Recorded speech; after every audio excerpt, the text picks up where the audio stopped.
नमः शिवाय। आइए सुनते हैं श्रावण सोमवार व्रत कथा। श्रावण सोमवार की कथा के अनुसार अमरपुर नगर में एक धनी व्यापारी रहता था। दूर दूर तक उसका व्यापार फैला हुआ था। नगर में उस व्यापारी का सभी लोग मान सम्मान करते थे। इतना सब कुछ होने पर भी वह व्यापारी अंतर्मन से बहुत दुखी था, क्योंकि उस व्यापारी का कोई पुत्र नहीं था। दिन रात उसे एक ही चिंता सताती थी, उसकी मृत्यु के बाद उसके इतने बड़े व्यापार और धन संपत्ति को कौन संभालेगा। पुत्र पाने की इच्छा से वह व्यापारी प्रति सोमवार भगवान शिव की व्रत पूजा किया करता था। सायंकाल को व्यापारी शिव मंदिर में जाकर भगवान शिव के सामने घी का दीपक जलाया करता था। उस व्यापारी की भक्ति देखकर एक दिन पार्वती ने भगवान शिव से कहा, हे प्राणनाथ, यह व्यापारी आपका सच्चा भक्त है। कितने दिनों से यह सोमवार का व्रत और पूजा नियमित रूप से कर रहा है। भगवान, आप इस व्यापारी की मनोकामना अवश्य पूर्ण करें। भगवान शिव ने मुस्कुराते हुए कहा, हे पार्वती, इस संसार में सबको उसके कर्म के अनुसार फल की प्राप्ति होती है। प्राणी जैसा कर्म करता है उन्हें वैसा ही फल प्राप्त होता है। इसके बावजूद पार्वती जी नहीं मानी। उन्होंने आग्रह करते हुए कहा, नहीं प्राणनाथ, आपको इस व्यापारी की इच्छा पूरी करनी ही पड़ेगी। यह आपका अनन्य भक्त है। प्रति सोमवार आपका विधिवत व्रत रखता है और पूजा अर्चना के बाद आपको भोग लगाकर एक समय भोजन ग्रहण करता है। आपको इसे पुत्र प्राप्ति का वरदान देना ही होगा। पार्वती का इतना आग्रह देखकर भगवान शिव ने कहा, तुम्हारे आग्रह पर मैं इस व्यापारी को पुत्र प्राप्ति का वरदान देता हूँ, लेकिन इसका पुत्र 12 वर्ष से अधिक जीवित नहीं रहेगा। उसी रात भगवान शिव ने स्वप्न में उस व्यापारी को दर्शन देकर उसे पुत्र प्राप्ति का वरदान दिया और उसके पुत्र के 12 वर्ष तक जीवित रहने की बात भी बताई। भगवान के वरदान से व्यापारी को खुशी तो हुई, लेकिन पुत्र की अल्पायु की चिंता ने उस खुशी को नष्ट कर दिया। व्यापारी पहले की तरह सोमवार का विधिवत व्रत करता रहा। कुछ महीने पश्चात उसके घर अति सुंदर पुत्र उत्पन्न हुआ। पुत्र जन्म से व्यापारी के घर में खुशियां भर गई। बहुत धूमधाम से पुत्र जन्म का समारोह मनाया गया। व्यापारी को पुत्र जन्म की अधिक खुशी नहीं हुई, क्योंकि उसे पुत्र की अल्पायु के रहस्य का पता था। यह रहस्य घर में किसी को नहीं मालूम था। विद्यमान ब्राह्मणों ने उस पुत्र का नाम अमर रखा। जब अमर 11 वर्ष का हुआ तो शिक्षा लेने के लिए उसे वाराणसी भेजने का निश्चय हुआ। व्यापारी ने अमर के मामा दीपचंद को बुलाया और कहा कि अमर को शिक्षा प्राप्त करने के लिए वाराणसी छोड़ आओ। अमर अपने मामा के साथ शिक्षा प्राप्त करने के लिए चल दिया। रास्ते में जहाँ भी अमर और दीपचंद रात्रि विश्राम के लिए ठहरते, वहीं यज्ञ करते और ब्राह्मणों को भोजन कराते थे। लंबी यात्रा के बाद अमर और दीपचंद एक नगर में पहुँचे। उस नगर के राजा की कन्या के विवाह की खुशी में पूरे नगर को सजाया गया था।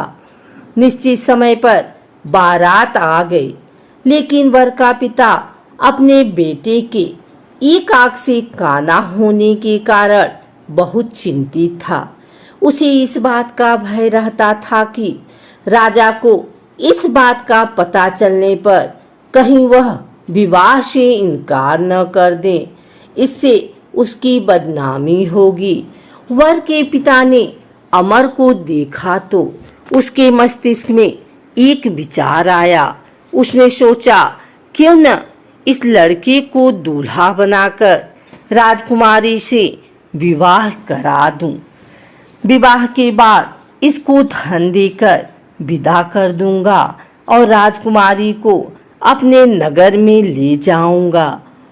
वर के पिता ने इसी संबंध में अमर और दीपचंद से बात की।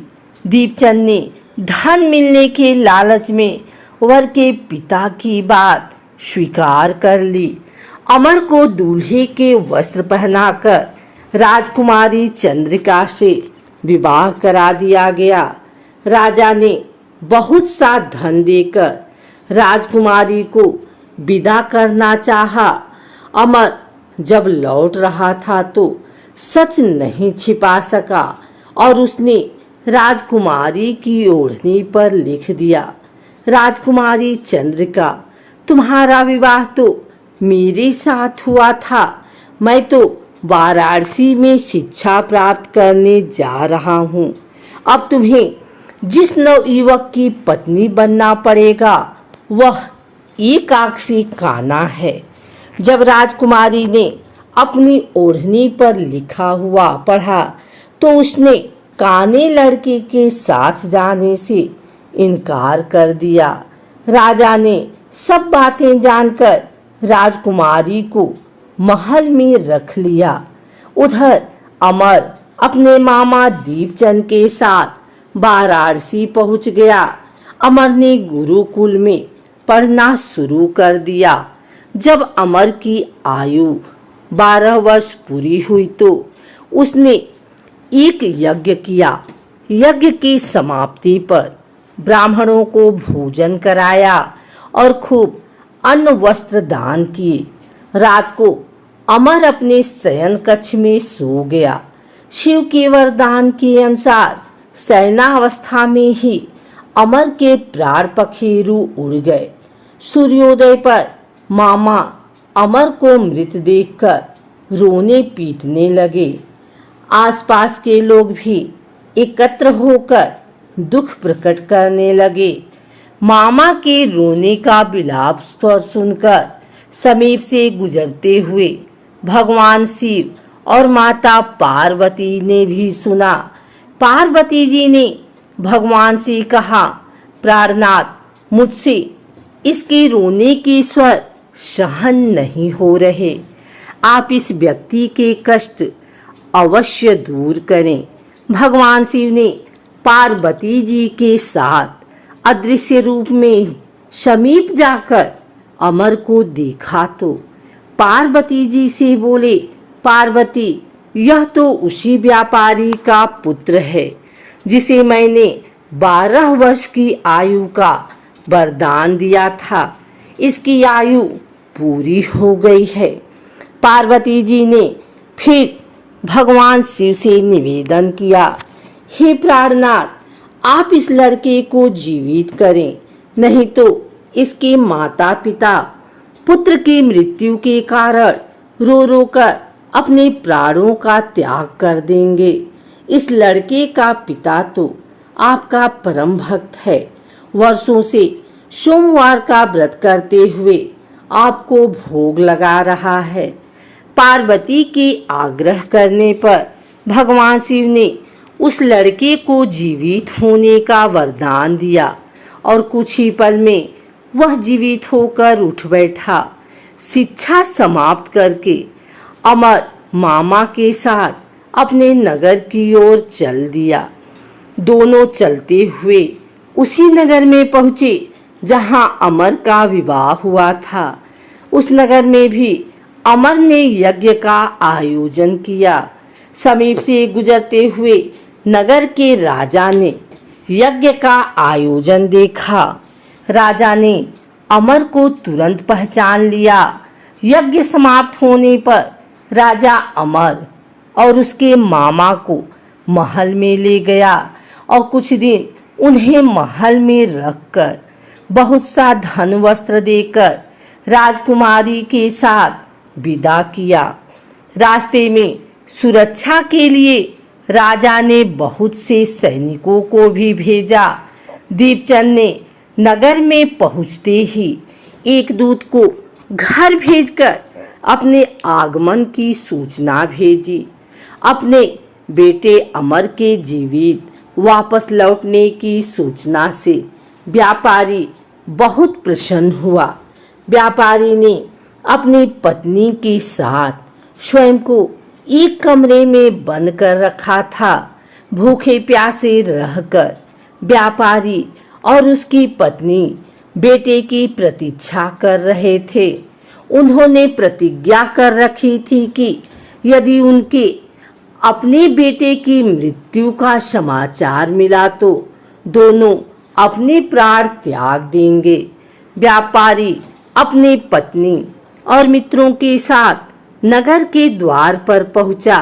अपने बेटे के विवाह का समाचार सुनकर पुत्रवधू राजकुमारी चंद्रिका को देखकर उसकी खुशी का ठिकाना न रहा। उसी रात भगवान शिव ने व्यापारी के स्वप्न में आकर कहा, हे श्रेष्ठी, मैंने तेरे सोमवार के व्रत करने और व्रत कथा सुनने से प्रसन्न होकर तेरे पुत्र को लंबी आयु प्रदान की है। व्यापारी बहुत प्रसन्न हुआ।